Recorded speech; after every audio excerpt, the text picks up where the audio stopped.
Agora vamos dar continuidade com a nossa entrevista com o doutor Ítalo Dutra, ele que é mastologista, estamos falando sobre câncer de mama. Doutor, quando fala em benigno e maligno, aí é uma coisa que preocupa mesmo, né? Certo. Mas isso é o médico que vai diagnosticar e é só através de um exame mais aprofundado que a gente vai saber se é benigno ou maligno, não é verdade? Verdade. Não é qualquer nódulo que vai... Não, a grande maioria é benigna. Então, por isso que perguntar, a grande maioria? A grande maioria é benigna e por isso que a gente precisa diferenciar dos benignos dos malignos. Como que a gente diferencia isso? Além do exame físico, que eu já falei para vocês, do autoexame que o paciente pode fazer, a gente lança a mão ou de um ultrassom ou de uma mamografia. Aí vai depender do status menstrual da paciente, se ela está perto da menopausa ou se está longe, se ela está grávida ou se não está, se ela é jovem ou se não é. Aí a gente vai saber qual que é o melhor exame para ela. De qualquer forma, a partir dos 35 anos, toda mulher, mesmo não tendo nada, o ideal é que se faça uma primeira mamografia para quando chegar aos 40, que é o início da sua fase de risco, ela já ter uma mamografia anterior para poder ser comparada aos 40 anos. Que vai ajudar bastante, né? Esse é primordial, essencial.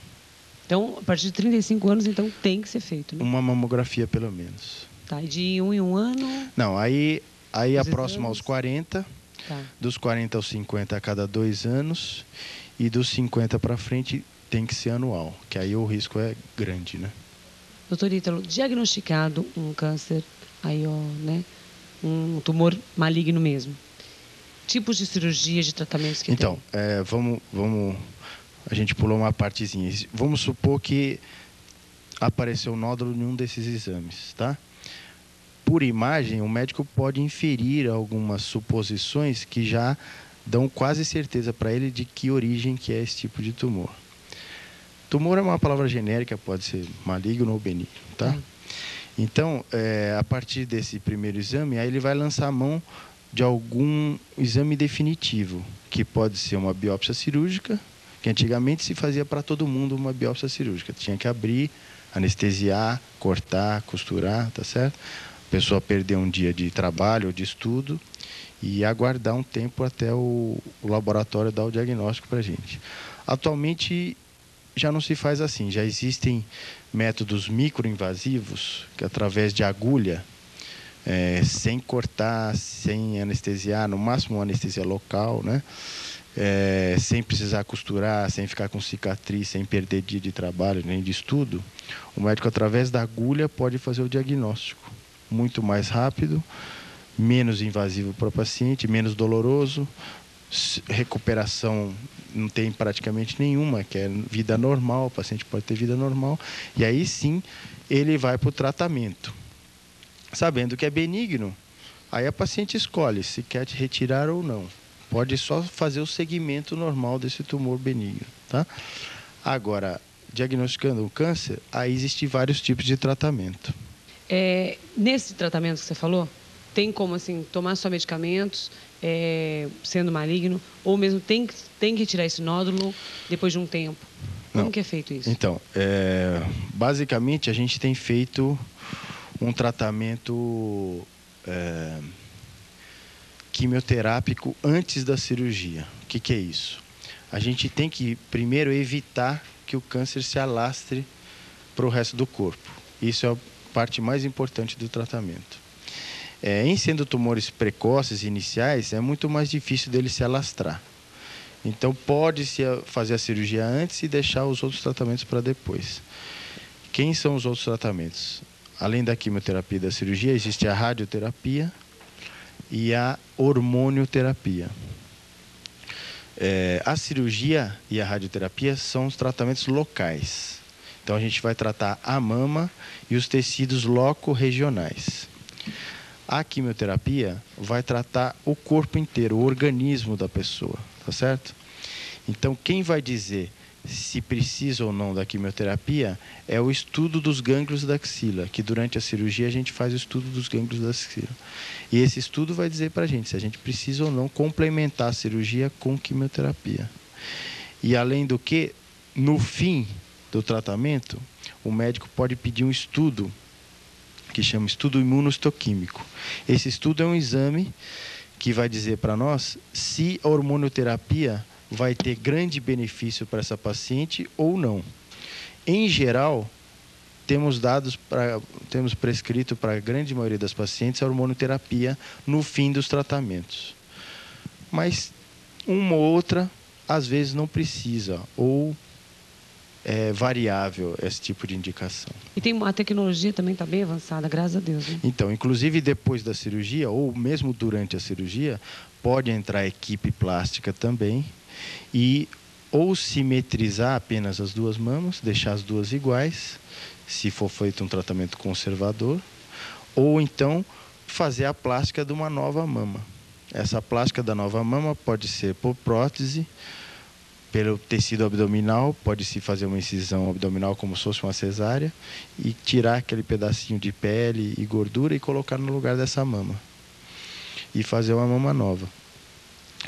Ou então tirar tecido das próprias costas da paciente, rodar um retalho para fazer uma mama nova. Então, existem várias técnicas plásticas atualmente que deixam a mulher com uma mama, às vezes, até mais bonita do que a outra mama. Então, vamos responder as perguntas que estão chegando aqui? Vamos. A Ivanir de Santo André, ela pergunta assim: obrigado, Ivanir, pela sua participação. Mulheres que fumam, se corre maior risco de câncer de mama? Ah, sim. O fumo é um fator de risco muito forte para a mama. Inclusive, depois do sexo e da idade, os hábitos são um fator de risco muito importante e o fator familiar também é muito importante.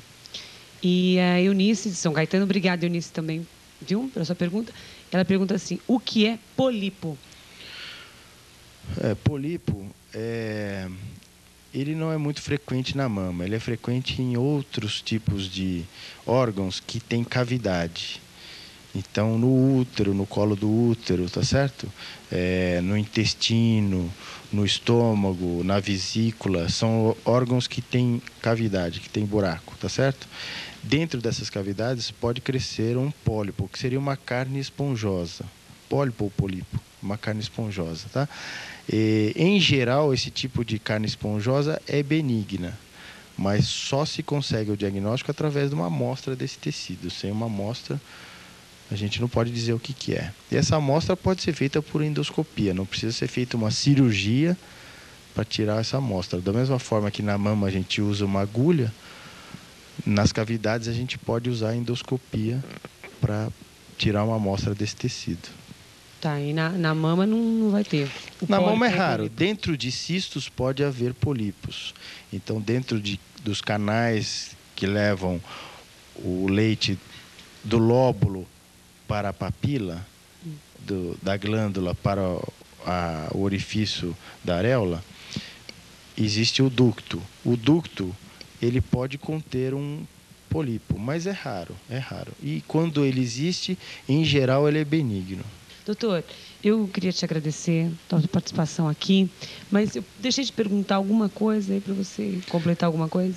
Não, eu acho que é importante a gente valorizar essas sociedades que a gente tem aí, por exemplo, Sociedade Brasileira de Mastologia, que dá muito apoio a esses programas de prevenção, que são muito importantes. Então, essa campanha contra o câncer de mama, da camiseta, eu acho muito importante.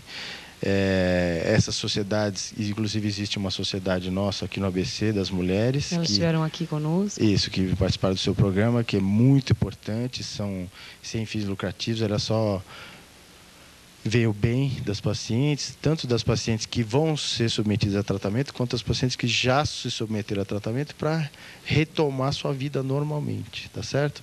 Hoje, os métodos de tratamento estão muito avançados, a gente consegue retornar à vida normal às pacientes, tá? Doutor Ítalo, onde que nós encontramos o senhor?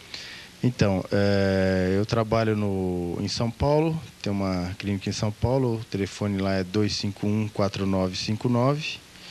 E aqui no ABC, em Santo André, no Hospital Cristóvão da Gama, no telefone 4993-3773. Doutor, eu gostaria de agradecer o Cristóvão da Gama e também ter atendido ao nosso convite, tá bom? Eu que agradeço, estou muito feliz de estar aqui, muito obrigado pelo convite. E vai voltar mais vezes. E, se possível, o assunto que vocês precisarem, a gente pode discorrer. Muito obrigada.